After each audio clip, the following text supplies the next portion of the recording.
It all began with a simple letter, typed neatly, signed in blue ink by Lieutenant Rachel Meyers, a 27-year-old military nutrition officer working at Fort Elledge, a quiet Army base in rural Virginia. The letter wasn't political. It wasn't official. It was personal. "Dear Mr. President," it began, "I challenge you to try one of our military MREs, meals ready to eat, not at a press event, not for cameras, just you, eating with us like one of the troops." Rachel never thought he'd reply. She had written it after a long, rainy day, making nutrition plans for soldiers training in harsh, muddy conditions. That week, a soldier had joked, "This beef stew MRE tastes like betrayal." Rachel laughed and thought, "I wonder what Trump would say if he ate this." 3 days later, the phone rang. "This is the White House," a warm voice said. "The president read your letter, and he has one question. What's for dinner?" Fort Elledge exploded with whispers. Secret Service arrived. Soldiers were shocked. Donald Trump was really coming, but Rachel stayed focused. He wouldn't get special treatment, no catering, no fancy plates, just the same food her soldiers eat in the field. A brown MRE bag, a heat pack, and a folding chair beside the troops. She stood at the mess tent door watching Marine trucks roll in. She straightened her uniform and thought, well, he asked for it. The next day at exactly 11 a.m., Marine One landed. Dust flew across the helipad. Soldiers stood straight, saluting. Former President Donald J. Trump stepped out, not in a suit, but in a simple windbreaker, khaki pants, and tan boots. No media. Just a few aides, Secret Service, and a curious look in his eyes. Rachel stood waiting, hands behind her back. Trump smiled, walked up to her, and said, "You're the brave one who invited me to lunch. I like that," she saluted. "Welcome to Fort Elledge, sir. Your table is ready," though I use the term loosely. Trump laughed. "I didn't come for tablecloths." As they walked to the tent, soldiers peeked from behind walls and trucks. They couldn't believe what they were seeing. Inside, a simple folding table, 6 brown MRE packs, a metal canteen. A few young soldiers, handpicked by Rachel, sat nervously. Trump sat beside 19-year-old Private Tony Vasquez, who looked like he might pass out. Trump gave him a friendly pat. "You look like you've seen combat already." Everyone laughed. The tension broke, and in that moment, nothing felt the same. Rachel stepped forward with a grin. "All right, Mr. President, here are your choices. Chili with beans, beef stew, or mystery meat surprise. We recommend the stew, if you value your taste buds." Trump raised an eyebrow. "You're not making this easy." Rachel smirked. "Neither is war." The tent went silent. Trump nodded slowly. "Fair enough. Let's see what our heroes are eating out there." And just like that, the meal began. He ripped open the MRE pack like a first-timer, unsure, amused. "Feels like I'm opening a space ration," he joked, peeking into the brown plastic pouch. Private Vasquez leaned over. "You've got to heat it with the flameless heater, sir. Just add water, then wait, and pray." Trump chuckled and followed the steps while Rachel watched quietly. Around him, soldiers sneaked glances, amused by the sight of a former commander-in-chief struggling with a heater bag.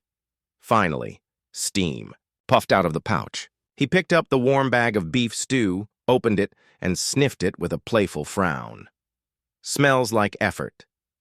Then, a pause. He took a bite. Silence. He chewed and chewed. Then he said, "It's like my taste buds just went to boot camp." Laughter exploded through the tent. Even Rachel smiled. But Trump continued more seriously now. "I've had 5-star meals that didn't come close to the effort it took to make this shelf-stable stew.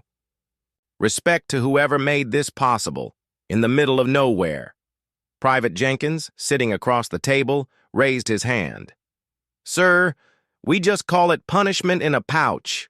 Laughter again. Trump nodded. Punishment or not, you all eat this to stay strong while protecting this country. That makes it gourmet in my book." For a moment, the tent fell quiet again. Then, claps, smiles. Something had shifted. This wasn't a photo op. This was real, honest, unexpected. Trump reached for the little dessert pound cake. "So, what's the story behind this stuff? Who decides what you eat?" Rachel cleared her throat. "That's a long answer, sir, and part of why I invited you." Trump nodded. "Then I'm listening." Rachel leaned forward.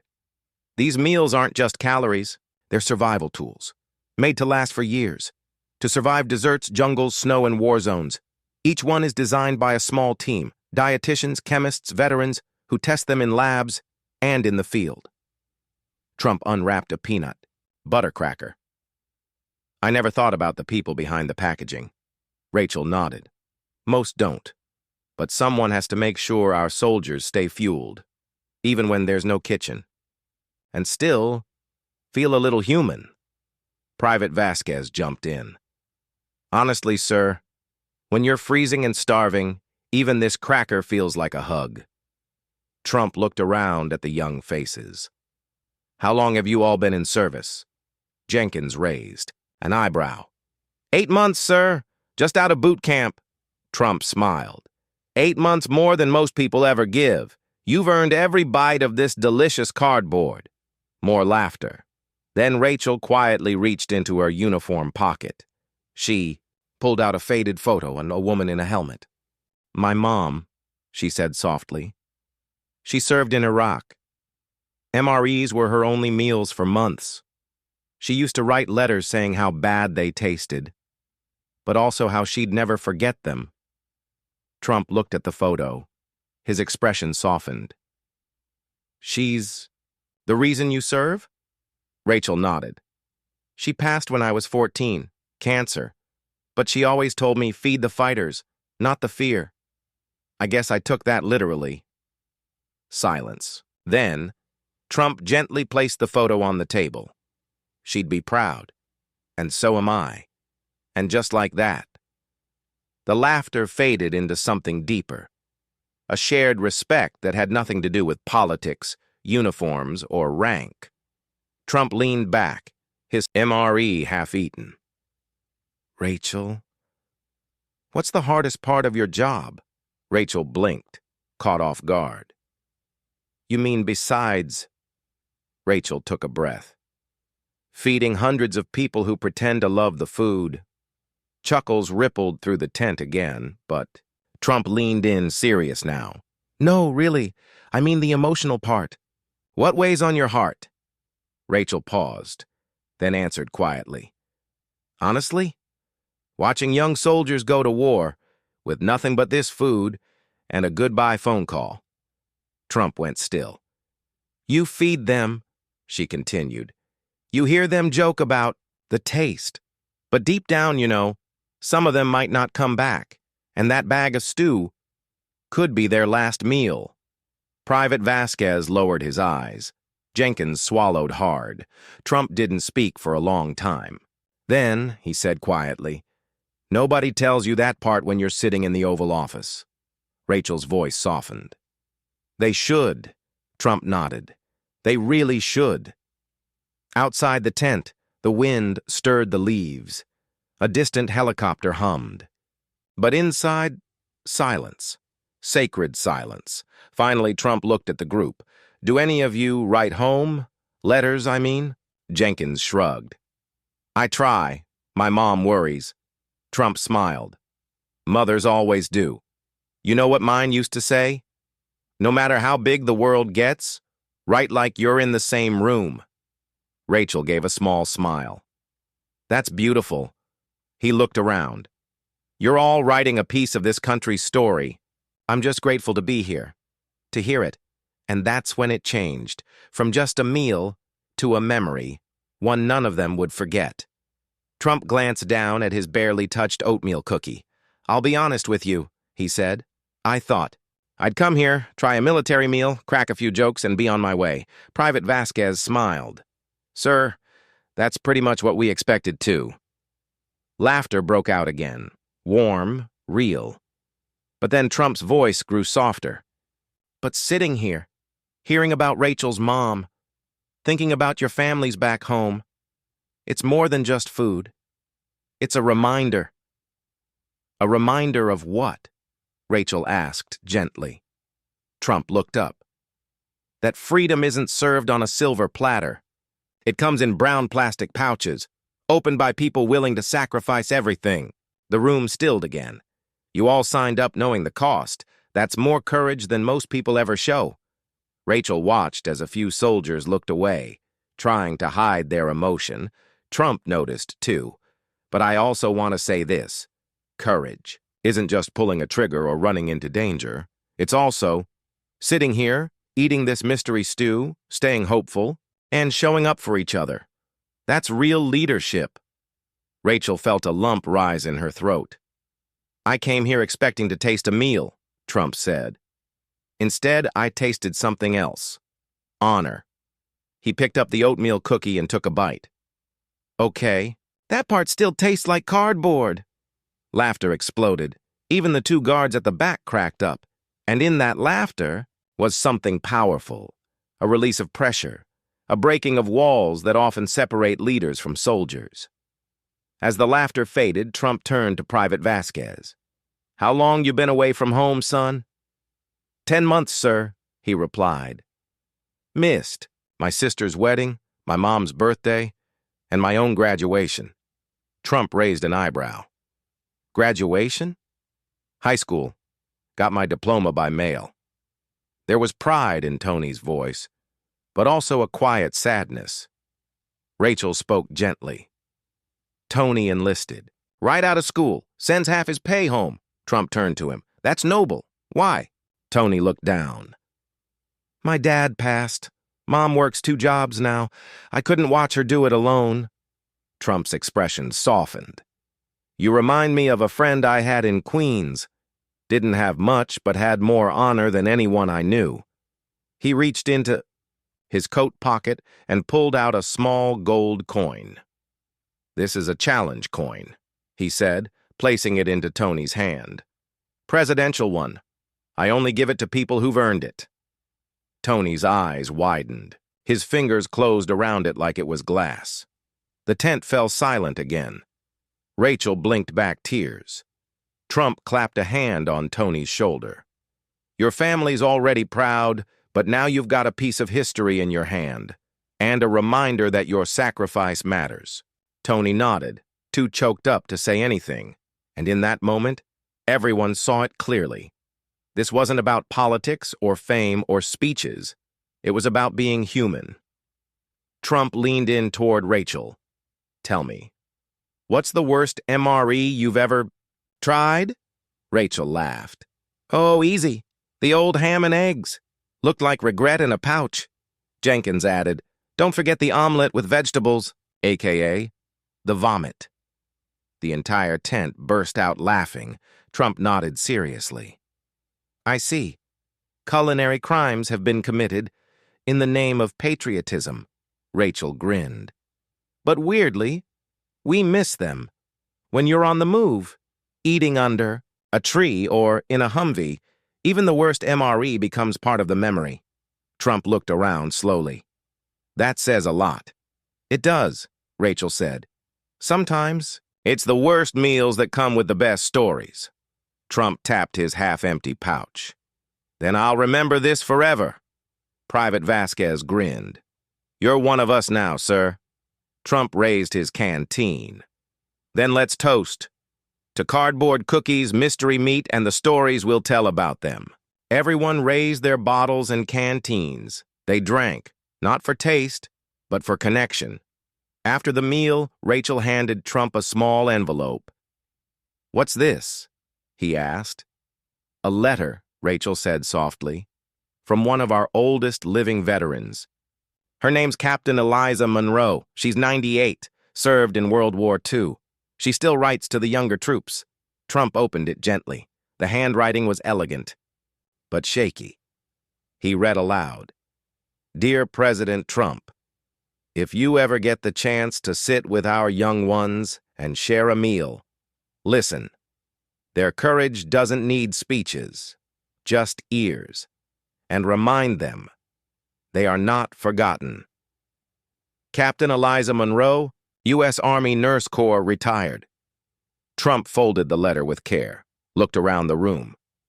This is why I came, Rachel whispered. She'll be thrilled you read it. Trump smiled. No, I'll be honored to visit her. And in that moment, a new plan quietly began to form. Just then, Colonel Bradford stepped into the tent. A towering man with a booming voice. Mr. President, he said, saluting, I hope the meal didn't scare you off? Trump grinned. Sir, I've survived campaign coffee. This was gourmet. The colonel laughed. Rachel, you've worked miracles, she nodded. The troops made it easy. Then Bradford stepped closer. Sir, would you address the troops before you go? They'd be honored. Trump looked around the table. Only if they join me. There were confused looks, he clarified. I want these men and women standing next to me when I speak. Because today, I didn't lead. I learned. Rachel smiled. She understood. Outside the tent, troops gathered near the flagpole. Trump stood beside Rachel, Vasquez, Jenkins, and two other soldiers who had shared the meal. No podium, just gravel and boots. I came here thinking I'd try a military meal and offer a thank you, Trump began. But I was wrong. He looked at Rachel. I didn't just taste food today. I tasted loyalty, sacrifice, and stories this country should never forget. Murmurs of agreement rippled through the crowd. This isn't about politics. This is about people. He held up the brown plastic MRE pouch. This bag, it's more than calories. It's character. Cheers broke out. Rachel felt tears sting her eyes. Later that afternoon, Colonel Bradford pulled Rachel aside. Lieutenant, he said, handing her a sealed folder. Effective immediately, you're promoted to captain.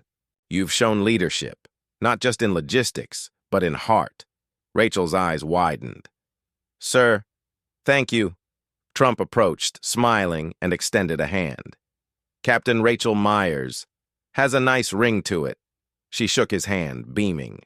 Thank you, sir, for everything, Trump winked. Now promise me you'll work on that beef stew recipe. Laughter echoed once more.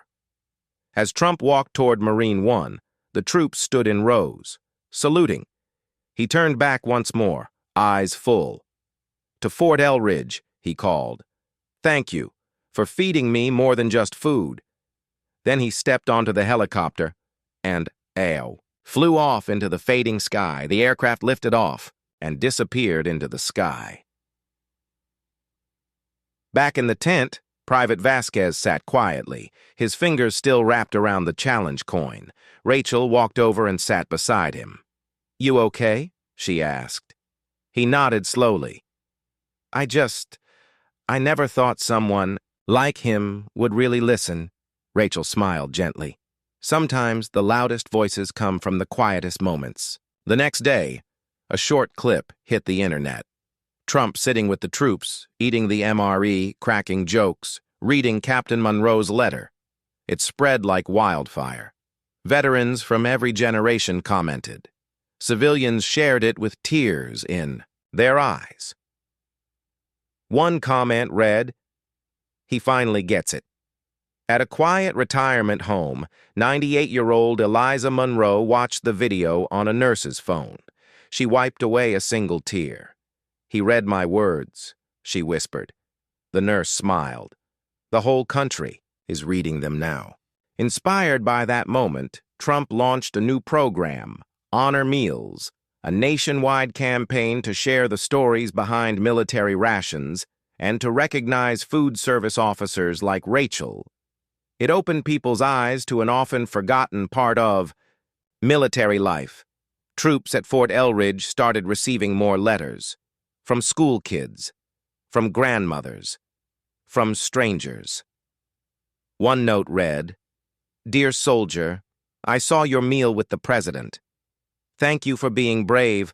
I hope your stew is warmer than my school lunch. Months later, Trump returned quietly. No cameras, no speeches. Just him, with his own brown pouch. He sat down again with Rachel and her team and shared another simple meal. This time, it wasn't about politics. It was about friendship.